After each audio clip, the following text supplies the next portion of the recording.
रही है? हाँ जी जी आ रही। सभी बजाएगी। महाकारुणिक तथागत सम्यक संबुद्ध, इनको मैं सर्वप्रथम 3 बार वंदन करता हूँ। बहुजन समाज में जन्मे सभी महापुरुषों को मैं पुनः वंदन करता हूँ। और आज जिनकी जयंती के अवसर पर हम ये मीटिंग कर रहे हैं, सामाजिक क्रांति के पितामह ज्योतिबा फुले, इनको भी मैं वंदन करता हूँ। और उनकी जयंती के अवसर पर जो भी इस मीटिंग के माध्यम से जुड़े हैं, सभी देशवासियों को भी मैं हार्दिक अपनी ओर से प्रेषित करता हूँ। आज की जो ये जूम मीटिंग है, इस मीटिंग में मुझसे पहले काफी विचार सामने आए हैं, जिनमें दशरथ मौर्य जी ने भी अपनी बात रखी, साहब सिंह जी ने भी अपनी बात रखी, चरणजीत चन्नोत्रा साहब ने अपनी बात रखी, जोगेंद्र नाथ सरकार जी ने अपनी बात रखी, और अभी अभी हमारे मध्य प्रदेश जबलपुर से उदयभान कुशवाहा जी ने भी अपने विचार रखे हैं। मुझे इस मीटिंग में मुख्य अतिथि बनाया गया है और ज्योतिबा फुले जी के संदर्भ में कुछ बातें रखने के लिए महत्व मिला है। तो आज जो सामाजिक क्रांति के पितामह ज्योतिबा फुले जी की जयंती है, उस पर दूसरे पहलू से भी विचार करने की आवश्यकता है। उनका जो जीवन दर्शन है, उनका जो व्यक्तित्व है, उनके जो कार्य हैं, उसके साथ ही साथ हम लोगों की अपनी क्या जिम्मेदारियां बनती हैं, समाज की क्या जिम्मेदारियां बनती है, इन पहलुओं पर भी विचार करने की आवश्यकता है। बाबा साहब अम्बेडकर ने एक महान ग्रंथ लिखा है, प्राचीन भारत में क्रांति और प्रतिक्रांति। हमारा देश क्रांति और प्रतिक्रांतियों का साक्षी रहा है।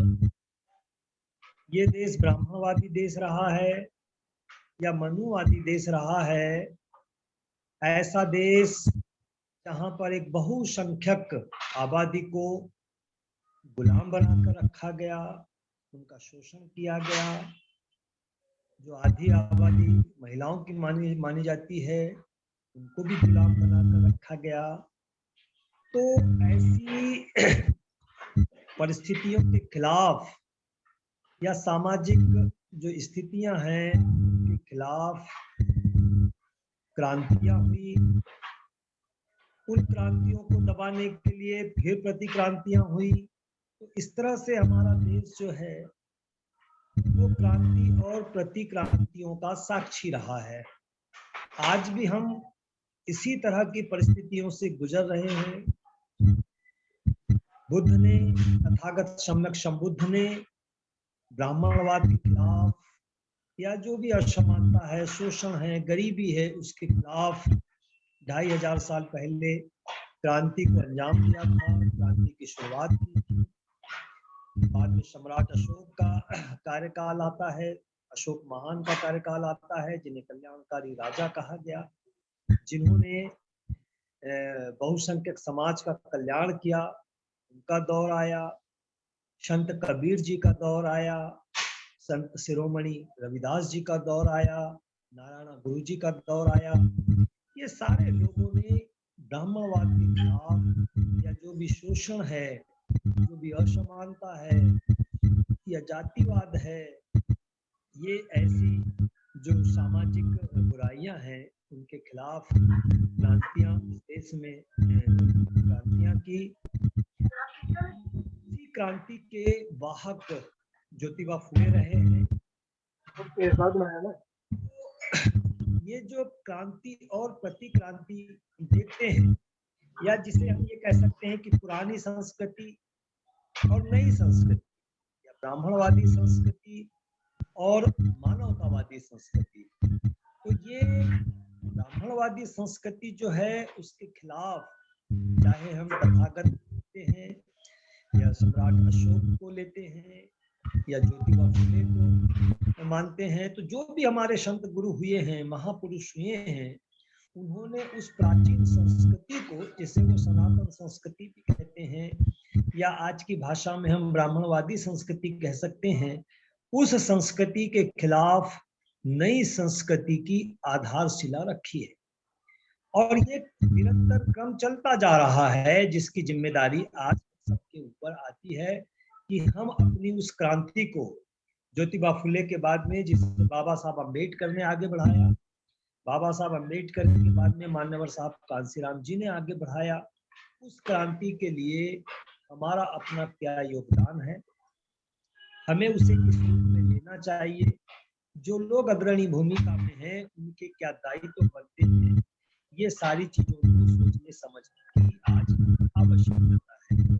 जैसा कि अब जिक्र आया है कि ज्योतिबा फुले जी, जिनका जन्म 11 अप्रैल 1827 को हुआ, इसीलिए आज 11 अप्रैल को हम उनकी जयंती का आयोजन कर रहे हैं। पूरे देश भर में भी आयोजन चल रहे हैं। और ज्योतिबा फुले का जो जीवन दर्शन है, उनका जो कृतित्व है, उन्होंने जो कार्य किए हैं, उस पर देश भर में आज तरह तरह से अपने अपने तरीके से समाज के बीच में लोग अपने विचार रखेंगे। जैसे आज मीटिंग में भी सामने जो विचार आए हैं, और अपने अपने तरीके से हमारे अपने जो कार्यकर्ता हैं उन्होंने भी अपनी बात रखी। तो ज्योतिबा फुले जी ने भी जो पुरानी संस्कृति है, जो ब्राह्मणवादी संस्कृति है, उस संस्कृति के खिलाफ जो आधारशिला रखी, जो नई संस्कृति की आधारशिला रखी, उसके बारे में जो सबसे महत्वपूर्ण बात थी, वो महत्वपूर्ण बात थी शिक्षा की। प्राचीन संस्कृति के हिसाब से, ब्राह्मणवादी संस्कृति के हिसाब से, या मनुवादी संस्कृति के हिसाब से, या सनातन संस्कृति के हिसाब से, इस देश के जो बहुसंख्यक लोग हैं, जिन्हें शूद्र भी माना गया उस चातुर्वर्ण की व्यवस्था के आधार पर, या जिसे आज हम बहुजन समाज कहते हैं, तो उस बहुजन समाज को और महिलाओं को शिक्षा से वंचित रखा गया। क्यों वंचित रखा गया था? इसीलिए वंचित रखा गया था ताकि वो षड्यंत्र को समझ न पाए कि हमें इस तरह से शोषण का शिकार बना के रखा गया। या जो सामाजिक व्यवस्था, हम ही गरीब क्यों हैं, हमारे ही लोगों का शोषण क्यों होता है, हमारे ही लोगों पर अन्याय अत्याचार क्यों होते हैं, हमारे ही लोगों को न्याय क्यों नहीं मिलता है, हमारी ही महिलाओं के साथ में जुल्म ज्यादतियां क्यों होती हैं, ये बात हम समझ न पाए।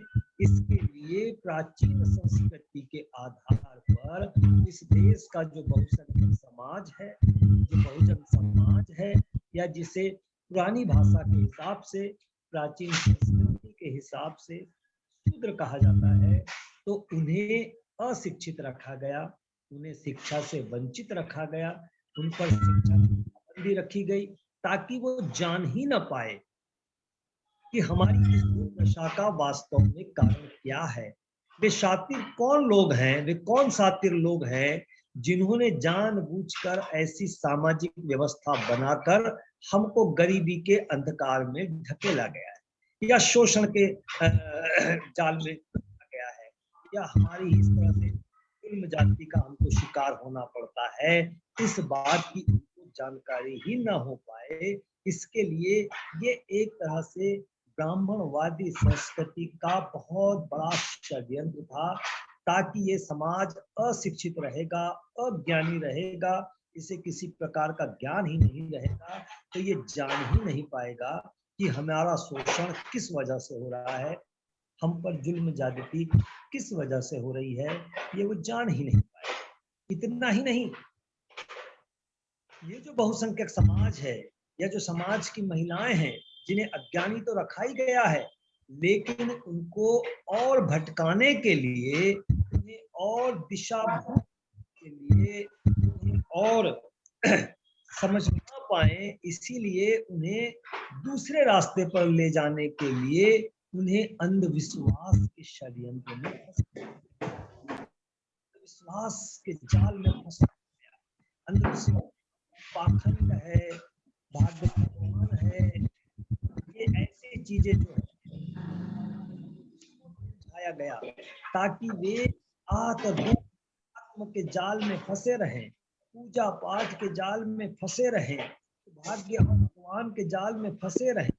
यही सिखाया गया कि हम गरीब हैं, इसीलिए गरीब हैं क्योंकि हमारी किस्मत ही ऐसी है, हमारे भाग्य में ही ऐसा बंधा है, ऊपर वाले ने ही हमारी किस्मत ऐसी लिखी हुई है। तो ये ऐसे पाखंड में, ऐसे अंधविश्वास के जाल में फंसाया गया ताकि वो जान ही ना पाए। तो ये इस तरह की जो प्राचीन संस्कृति थी, जिसे हम ब्राह्मणवादी संस्कृति कह सकते हैं, तो ज्योतिबा फुले ने सबसे पहले इसी पर प्रहार किया और इसीलिए ज्योतिबा फुले ने नई संस्कृति का जो आगाज किया, नई संस्कृति की जो आधारशिला रखी कि सबसे पहले इस समाज को इतना शिक्षित किया जाए ताकि जो है ये समाज अपने षड्यंत्र को या जो पाखंड है उसको समझ सके, जो अंधविश्वास है उसको समझ सके, जो भी शोषण है उसको समझ सके, हम गरीब क्यों हैं उसको समझ सके। तो उसके लिए जो प्राचीन संस्कृति जो बनी हुई है, उस संस्कृति के खिलाफ नई संस्कृति की आधारशिला ज्योतिबा फुले ने रखी कि इस समाज को शिक्षित करना बहुत जरूरी है।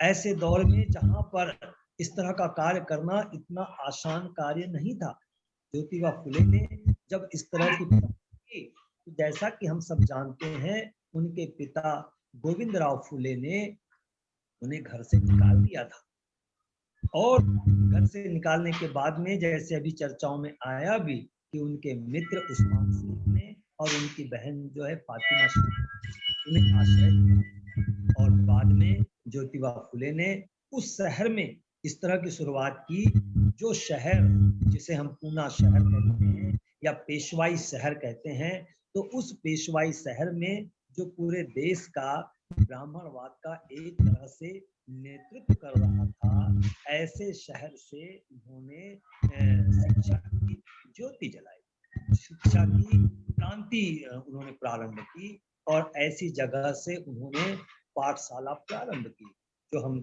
जानते हैं कि 1848 में ज्योतिबा फुले ने लड़कियों के लिए सबसे पहली पाठशाला प्रारंभ की और उस पाठशाला में पढ़ाने का दायित्व भी जो सौंपा उन्होंने, तो वो अपनी पत्नी सावित्रीबाई फुले को सौंपा, जिन्हें हम क्रांति ज्योति कहते हैं। ज्योतिबा फुले का इस साहस के साथ में साथ दिया। ये एक साधारण बात नहीं थी, प्राचीन संस्कृति के हिसाब से या जो सनातन संस्कृति है उसके हिसाब से महिलाओं को तो पढ़ने का अधिकार नहीं था। पढ़ने का अधिकार नहीं होने के बावजूद ज्योतिबा फुले ने पढ़ने के साथ ही साथ पढ़ाने का अधिकार भी, ये इतनी बड़ी चुनौती उन्होंने उस प्राचीन संस्कृति के सामने रखी, या जिसे हम प्रतिक्रांति कहते हैं, उसके सामने रखी। इस वजह से ही जो अभी चर्चाओं में आ रहा था, ज्योतिबा फुले की हत्या करने की भी कोशिश की गई, हतोत्साहित करने की कोशिश की गई और सावित्रीबाई फुले को भी हतोत्साहित करने की कोशिश की गई, उन पर भी गोबर मारा गया, उन पर भी कीचड़ मारा गया, लेकिन ज्योतिबा फुले थे वो अपने लक्ष्य के प्रति अडिग थे। वो अपने लक्ष्य के प्रति जो थे, वो इतना उनको विश्वास था कि चाहे जो भी मुसीबतें आएंगी, लेकिन मुझे उस प्राचीन संस्कृति के खिलाफ लड़ाई लड़ना ही है और नई संस्कृति जो है उसको स्थापित करना ही है। तो ये जो ज्योतिबा फुले ने कार्य किया, ये साधारण बात नहीं है। आज तो हम जिस उम्र में हैं उस उम्र बात के सामने डरते रहते हैं, लेकिन ज्योतिबा फुले ने उस दौर में जय भीम नवोदय बरेली। उस दौर में जब भारतीय संविधान नहीं था, ब्राह्मणवादी ही संविधान चल रहा था, ऐसे समय पूना शहर में ज्योतिबा फुले ने अपनी उम्र के 21वें वर्ष में पाठशाला की शुरुआत किया। ये बहुत बड़ी बात थी। और जो उनका जो बड़ा मशहूर जो कोटेशन भी सामने आता है कि विद्या बिना मति गई, विदाउट नॉलेज, यानी नॉलेज के बगैर माइंड इज डाउन, गति चली गई।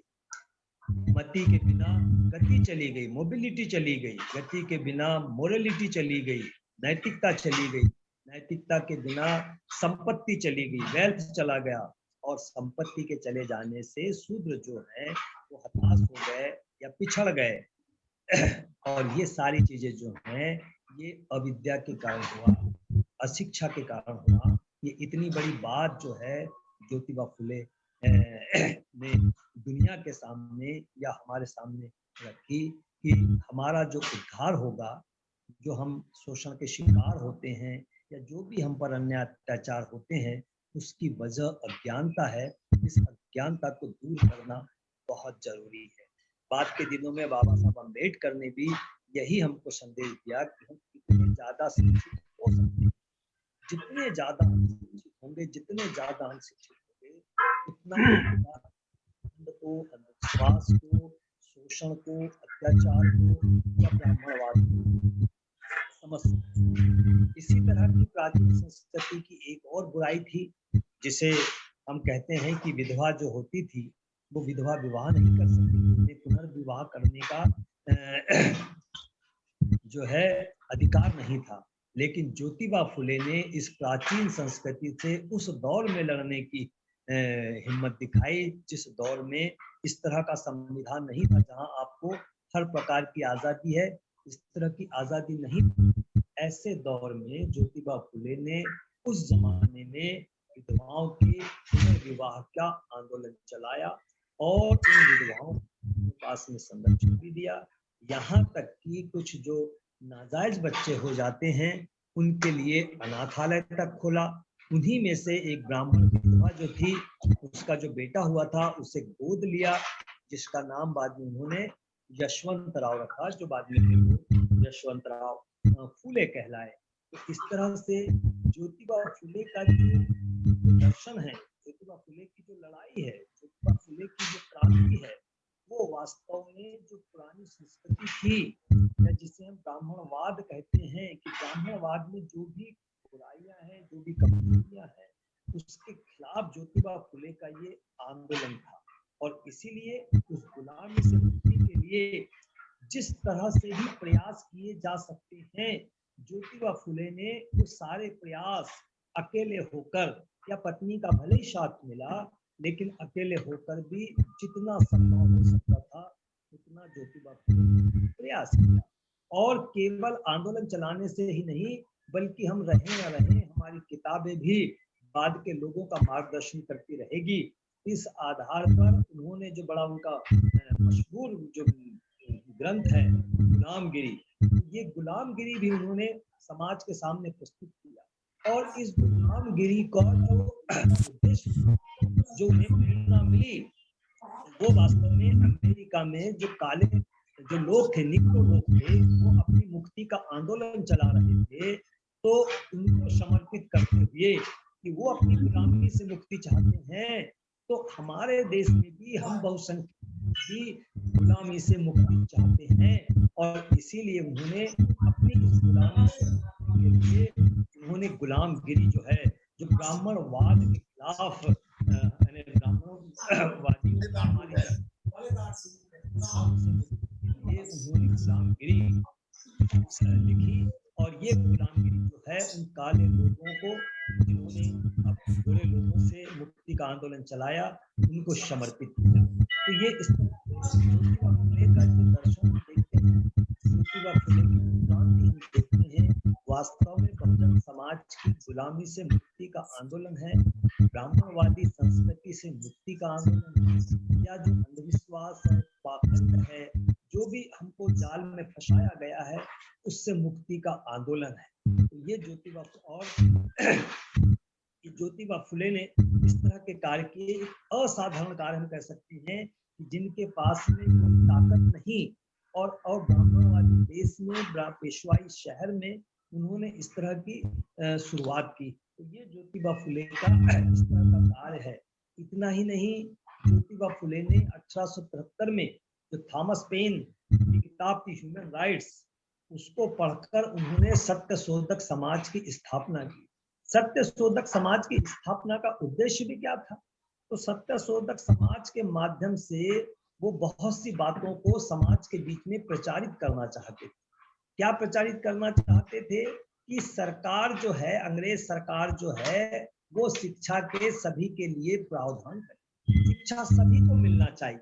ये इस तरह की बंदिश नहीं रहना चाहिए कि एक वर्ग शिक्षित हो और इतना बड़ा बहुसंख्यक वर्ग अशिक्षित रहे। तो ये इतनी बड़ी मुहिम सत्यशोधक समाज के माध्यम से चला रहे थे।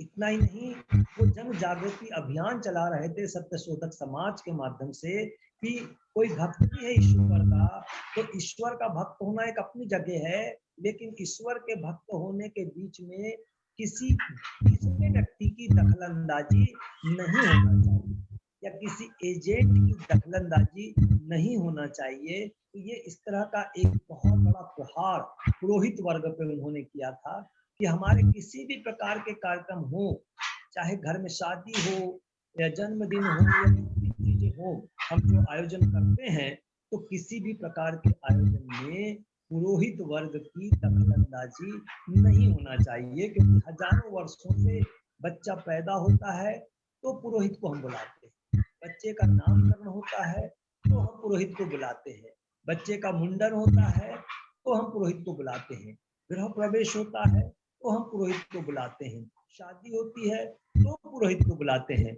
मृत्यु संस्कार होते हैं तो हम पुरोहित को बुलाते हैं। तो ज्योतिबा फुले ने सत्यशोधक समाज के माध्यम से जन जागृति अभियान चलाया कि हमें इस वर्ग की दखलंदाजी स्वीकार नहीं करना चाहिए। ये सत्यशोधक समाज का इतना बड़ा आंदोलन है। इसी तरह से जो हमारे हल चलाने वाले लोग, खेती किसानी में काम करने वाले लोग थे, जमींदारों के यहाँ काम करते थे, जो साहूकारों के यहाँ काम करते थे, लेकिन जो जमींदार हैं, जो साहूकार हैं, वो हमारे किसानों का शोषण करते थे। वो उनको जिस तरह से मेहनताना मिलना चाहिए, इस तरह का मेहनताना देते नहीं थे। तो वो इस तरह से गरीब के दंगल में फंसे हुए थे, तो साहूकारों और जमींदारों के शोषण का शिकार थे। तो ज्योतिबा फुले ने इस तरह का जन जागृति अभियान चलाया ताकि ये जो किसान हैं, जो गरीबी के दंश से झुलस रहे हैं, गरीबी का जीवन जी रहे हैं, तो उन्हें ऐसे लोगों से मुक्ति मिलना ही चाहिए। तो ये इस तरह का सत्यशोधक समाज के माध्यम से ज्योतिबा फुले ने उस जमाने में, जिस जमाने में इस तरह का कार्य करना बड़ा कठिन था, ऐसे समय भी ज्योतिबा फुले ने इतने साहस से ये कार्य किया। कि उनके कार्य में रुकावट इसलिए नहीं आई कि उनके कार्य में पवित्रता थी, उनके व्यक्तित्व में नैतिकता थी, और इसीलिए कहीं पर भी वो ब्राह्मण के जाल में फंस नहीं पाए। हम जो आज काम करते हैं, तो हमें ये सब बातों को सोच कर चलना चाहिए कि सावधानियां किस तरह की बरतनी पड़ती है। जब भी हम हैं तो उसमें सावधानियां इसी तरह का उनके जीवन में एक चित्र आता है कि जब महारानी विक्टोरिया का बेटा जब पूना शहर में आया, तो पूना शहर में एक बहुत बड़े भोज का आयोजन किया गया। ऐसी मान्यता है कि एक हरिराव विद्यालंकार जी थे, जो बहुत बड़े आदमी थे, उन्होंने उस भोज का आयोजन किया। ऐसे भोज में ज्योतिबा फुले को जाने का मौका मिला, लेकिन ज्योतिबा फुले ने जो भेष बनाकर गए, ज्योतिबा फुले जिस तरह से अपना भेष बनाकर गए, तो ऐसा कहा जाता है कि ज्योतिबा फुले ने केवल लंगोटी लगाकर उस भोज में वो शामिल हुए, ताकि महारानी विक्टोरिया के बेटे का उन पर ध्यान आकर्षित हो, और आकर्षित होने के बाद वो अपनी बात को उस ब्रिटिश सरकार के सामने रख सके कि वास्तव में आप हमारे देश पर राज तो कर रहे हैं, लेकिन यहाँ पर राज करने के साथ साथ आपको इस देश के गरीबों के प्रति भी कुछ विचार करना चाहिए।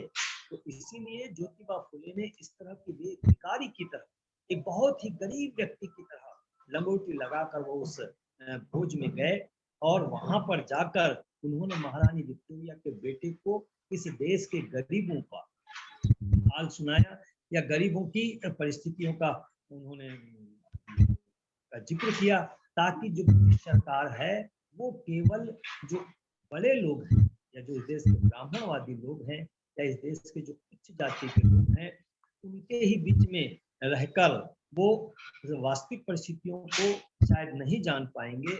इसीलिए वो इस देश के जो बहुसंख्यक लोग हैं जो गरीबी का जीवन जीते हैं उनकी दशा बताने के लिए वो स्वयं वैसी वेशभूषा पहनकर उस भोज में शामिल हुए थे। तो ये जो बातें हैं ज्योतिबा फुले के जीवन की, ये बहुत ही प्रेरणादायक है, जिनसे हमारे लोगों को प्रेरणा लेना चाहिए है। लेकिन हम इस तरह की प्रेरणा लेते हैं, ये अलग बात है कि हम उनके जीवन की मुख्य घटनाओं का जिक्र जरूर करते हैं, लेकिन जब कोई जिम्मेदारी हम पर आती है, जब हम इस तरह का कार्य करने के लिए निकलते हैं, तो उनका जो व्यक्तित्व रहा है या जो उनका कृतित्व रहा है या उन्होंने किस तरह से काम किया है, उस तरह के कार्य करने की हम प्रेरणा नहीं लेते। घटनाओं का जिक्र करना अलग चीज है, लेकिन व्यक्तित्व का या उनके जीवन दर्शन का अनुसरण करना अलग चीज है। इसी तरह की जो एक और जिक्र उनका आता है कि एक अंग्रेज राजनीतिज्ञ थे ग्रैंड डफ, इन्होंने मराठे कालीन इतिहास लिखा था। तो उस इतिहास को पढ़कर ज्योतिबा फुले ने शिवाजी महाराज से प्रेरित होकर शिवाजी महाराज का जो कार्य है उसके बारे में जानकर फिर ऐसा कहा जाता है कि वो रायगढ़ जिले में जाकर 3-4 झाड़ियों में, जहां पर उनकी समाधि जो थी वो गर्त में चली गई थी, इतिहास के पन्नों में दब गई थी, तो वहां जाकर उन्होंने शिवाजी महाराज की जो समाधि है उसकी खोज किया, उसे खोज निकाला, उसकी साफ सफाई किया। और यहाँ तक कहा जाता है कि बाद में उन्होंने उसकी साफ सफाई करने के बाद में जो जैसे कहते हैं कि पुष्पांजलि अर्पित करके उन्होंने अपनी मान वंदना या उन्हें अपना श्रद्धासुमन अर्पित किया। आज भले शिवाजी महाराज को जो ब्राह्मणवादी लोग हैं वो अपना आदर्श मानकर जय भवानी जय शिवाजी कर रहे हैं, लेकिन ज्योतिबा फुले का वो कभी जिक्र नहीं लाते हैं। शिवाजी महाराज की रायगढ़ में समाधि खोजने वाले ज्योतिबा फुले रहे। तो इस तरह के महान कार्य ज्योतिबा फुले के रहे हैं, और इसीलिए बाबा साहब अम्बेडकर ने बुद्ध को पहला गुरु माना, कबीर जी को गुरु माना, और यहाँ तक कि ज्योतिबा फुले के कार्य को देखकर, ज्योतिबा फुले के साहस को देखकर, जो ज्योतिबा फुले के व्यक्तित्व और कृतित्व से प्रभावित होकर बाबा साहब अम्बेडकर जैसे विद्वान ने, जिन्हें हम आधुनिक भारत का निर्माता भी कहते हैं, उन्होंने ज्योतिबा फुले को बुद्ध के समकक्ष खड़ा किया, संत कबीर जी के समकक्ष खड़ा किया और उन्हें अपने गुरु का दर्जा दिया। जो जीवनी लिखी जाती है तो धनंजय कीर जो हैं, धनंजय कीर बहुत बड़े जीवनी लेखक माने गए हैं। उन्होंने बाबा साहब अम्बेडकर की भी जीवनी लिखी है, लाइफ एंड मिशन कहते बाबा साहब की जीवनी लिखी है, तो ज्योतिबा फुले की भी जीवनी लिखी। और जब ज्योतिबा फुले के शीर्षक के लिए वो थोड़ा सा फंसे, तब कहते हैं कि उन्होंने बाबा साहब अम्बेडकर से सलाह ली कि ज्योतिबा फुले को क्या लिखना चाहिए। तो बाबा साहब अम्बेडकर ने धनंजय कीर को ये बताया कि ज्योतिबा फुले को भारतीय समाज क्रांति का पितामह कहना चाहिए, father of revolution, Bharatiya Samaj क्रांति के पितामह। इतनी बड़ी उपाधि बाबा साहब अम्बेडकर ने फुले के लिए, भले अंग्रेजों के जमाने में उन्हें महात्मा की उपाधि, लेकिन भारतीय समाज क्रांति का पिता, ये इतनी महान क्रांति के वो जनक है। जैसे सम्राट अशोक महान की क्रांति थी, जैसे संत कबीर की क्रांति थी, संत रविदास जी की क्रांति थी,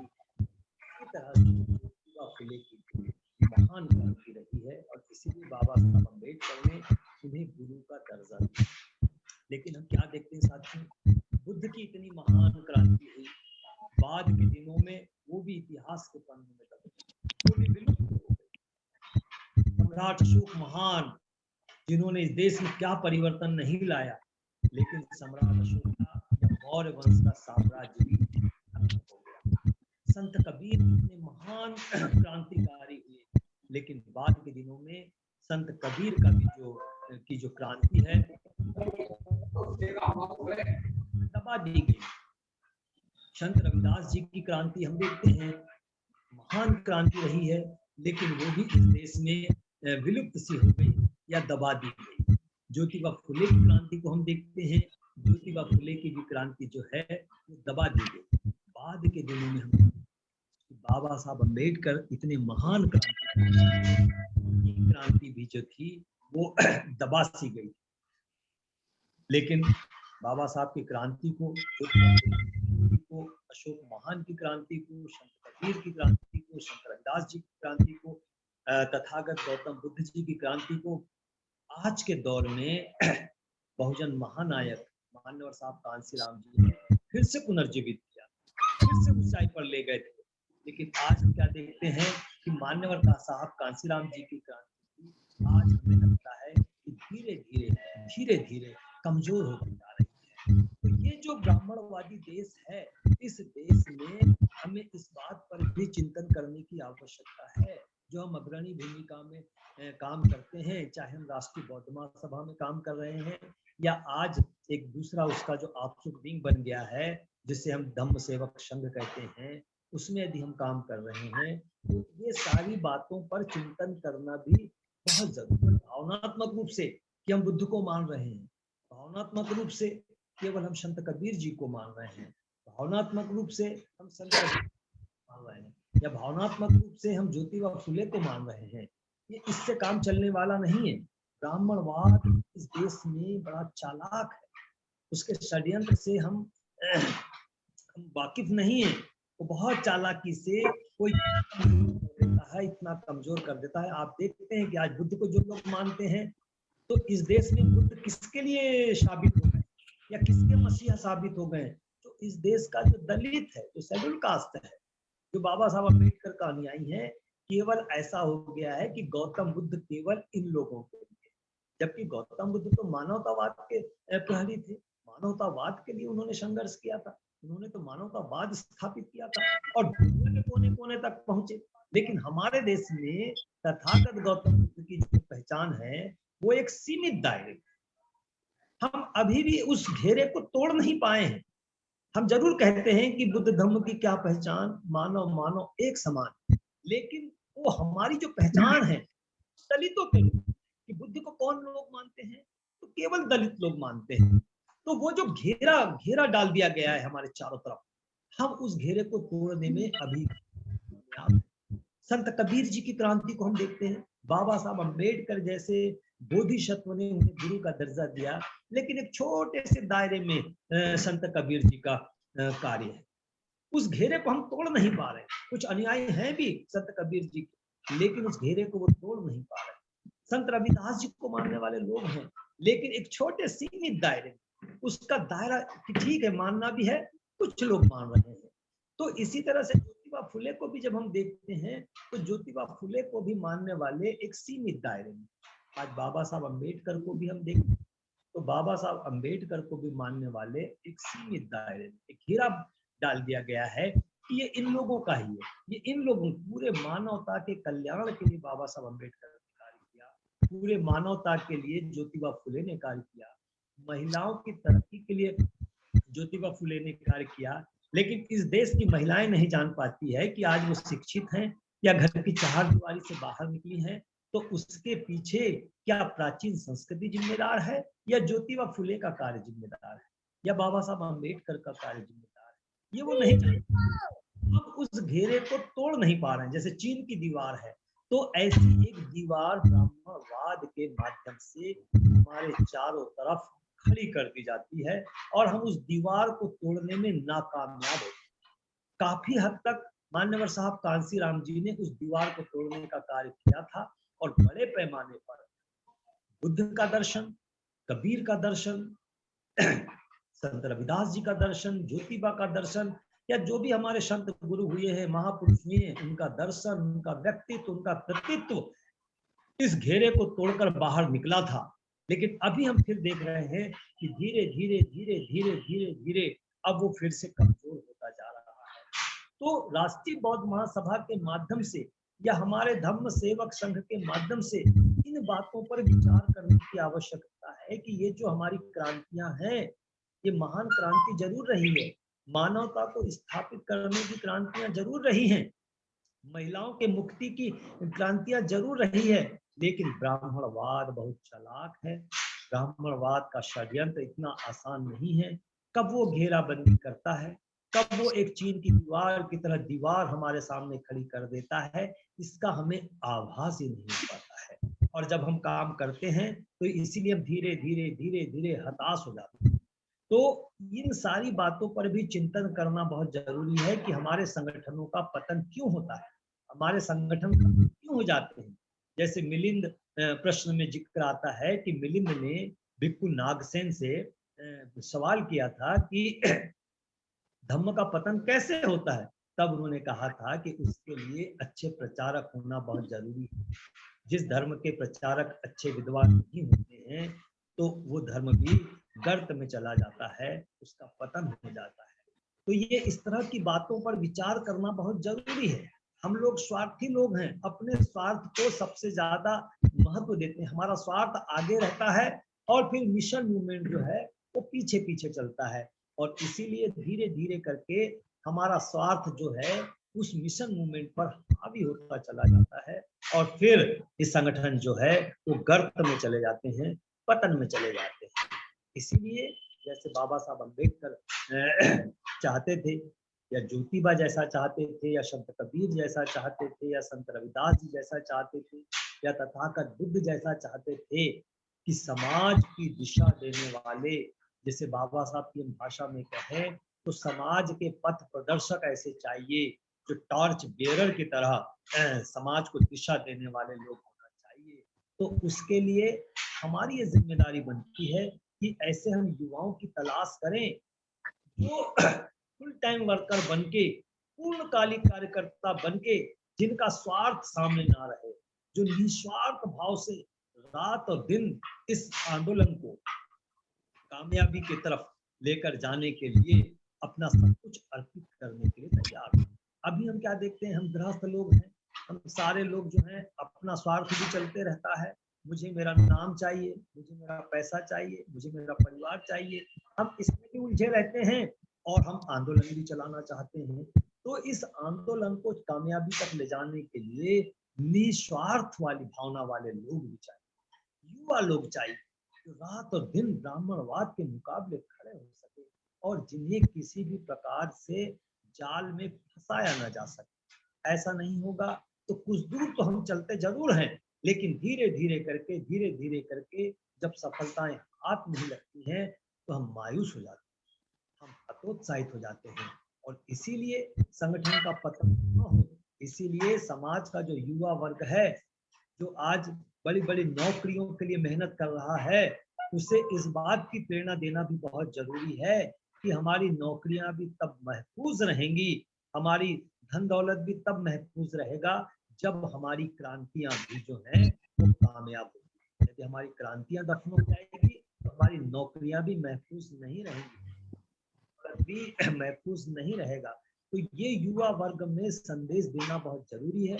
और ऐसे युवा जब हमारे सामने आते हैं तो उन्हें अग्रणी भूमिका में रखकर, उन्हें निस्वार्थ भाव की ट्रेनिंग देकर समाज के इस आंदोलन को आगे बढ़ाने की दिशा में कार्य करना पड़ता है, ताकि जो दीवार ब्राह्मणवाद के माध्यम से हमारे सामने खड़ी कर दी जाती है, हम एक जाति में उलझ के रह जाते हैं, हम एक छोटे से वर्ग में उलझ कर रह जाते हैं।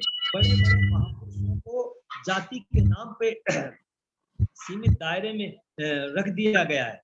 जैसे मैंने कहा कि बुद्ध को आज देखो कौन लोग मानते हैं देश में, या कबीर को कौन लोग मानते हैं, संत रविदास जी को मानते हैं, ज्योतिबा फुले को कौन मानते हैं, या आज कांसीराम साहब को भी हम देखते हैं तो कौन लोग के मसीहा हैं।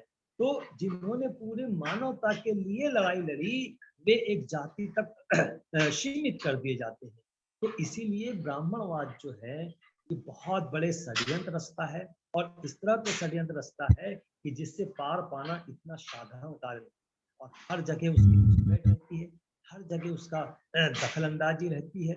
इसीलिए निस्वार्थ भावना से काम करने वाले युवा वर्ग को तलाश करना, उन युवा वर्ग को आगे लाकर अग्रणी भूमिका देना, ताकि वो समाज के पथ प्रदर्शक बन सके, टॉर्च बेयरर बन सके। जैसे भिक्षु संघ के बारे में बाबा साहब ने तथागत बुद्ध के जमाने के भिक्षु संघ के बारे में कहा था कि वो वास्तव में जो बुद्ध आदर्श समाज स्थापना करना चाहते थे, उस आदर्श समाज के वो आदर्श थे, model of the model society. तो आज हम जो आदर्श समाज बनाना चाहते हैं, या ब्राह्मणवाद से मुक्त समाज बनाना चाहते हैं, या हम अपने क्रांतियों को चाहते हैं, तो उसके लिए हमारे पास टॉर्च बेयरर चाहिए, जिस पर समाज जो है अपना विश्वास दिखा सके, जिसे अपना समाज जो है वो आदर्श मान सके, model of the model society. तो ऐसे मॉडल तैयार करना ये हमारी बहुत जरूरत भी है और जिम्मेदारी भी है। तो हम जितने लोग आज काम कर रहे हैं, देश भर में जितने भी लोग हम लोग जुड़े हुए हैं, इस बात को सीखना, समझना कि हमारा पतन क्यों होता है, हम आगे कैसे बढ़ सकते हैं। हमारे अपने जो भी कार्यक्रम होते हैं, जैसे आगरा में कार्यक्रम किया, या अभी बाद में कुशीनगर में कार्यक्रम है, या जहाँ कहीं भी कार्यक्रम है, तो हम वहाँ पर युवाओं को आकर्षित करने के लिए किस तरह का अपना प्रदर्शन करना चाहिए, किस तरह से हमें अनुशासन का पालन करना चाहिए। हम देखते हैं कि जब हम भाषण करने के लिए दिया जाता है, वहाँ बताया जाता है कि 2 मिनट में भाषण खत्म करना है, लेकिन हमारे वक्तागणों को इतना लालच रहता है भाषण करने का कि वो कहते हैं साहब माफ कीजिए, मैं और 5 मिनट बोल लेता हूँ, माफ कीजिए, मैं और 5 मिनट बोल लेता हूँ। तो जो युवा वर्ग आता है, वो जब ये इस तरह की हरकतें देखता है, तो उसको लगता है कि ये संगठन जो है ये काम आगे बढ़ाने वाला नहीं है। अनुशासन का पालन हमें ही करना है। कितना ज्यादा हम अनुशासित होकर काम कर सकते हैं, ताकि युवा वर्ग जो है हमारी कार्य प्रणाली से आकर्षित होकर इस काम में आए और बाद में आगे चलकर वो एक बड़ी जिम्मेदारी का निर्वहन करे। क्योंकि आज जो है एक तो कांसीराम साहब जैसे कहते थे, नॉन पॉलिटिकल रूट्स, किसी भी समाज की राजनीति को आगे राजनीति को बढ़ाने के लिए, या धर्म को बढ़ाने के लिए, या सारी चीजों को बढ़ाने के लिए एक नॉन पॉलिटिकल रूट, गैर राजनीतिक जड़ें मजबूत करना बहुत जरूरी है। तो राष्ट्रीय बौद्ध महासभा नॉन पॉलिटिकल रूट बनने की दिशा में आगे बढ़ रही है। लेकिन हम जितने भी लोग पदाधिकारी हैं, जितने भी लोग वरिष्ठ लोग हैं, जो बड़ी भूमिका में बैठे हुए हैं, उनकी ये जिम्मेदारी बनती है कि हमको बारीक से बारीक बातों पर ध्यान देना, छोटी से छोटी बातों पर ध्यान देना है कि हमें भाषण किस तरह से करना है। जितनी देर की कहा गया है उतनी ही देर भाषण करना है, क्योंकि उस जगह के बाद में तो पूरे 365 दिन हमारे पास में भाषण करने के लिए। लेकिन हम क्या सोचते हैं, नहीं नहीं, इतना बड़ा मंच है, मैं ही ज्यादा आज भाषण करूंगा, मैं ही आज पब्लिक को प्रभावित करूंगा।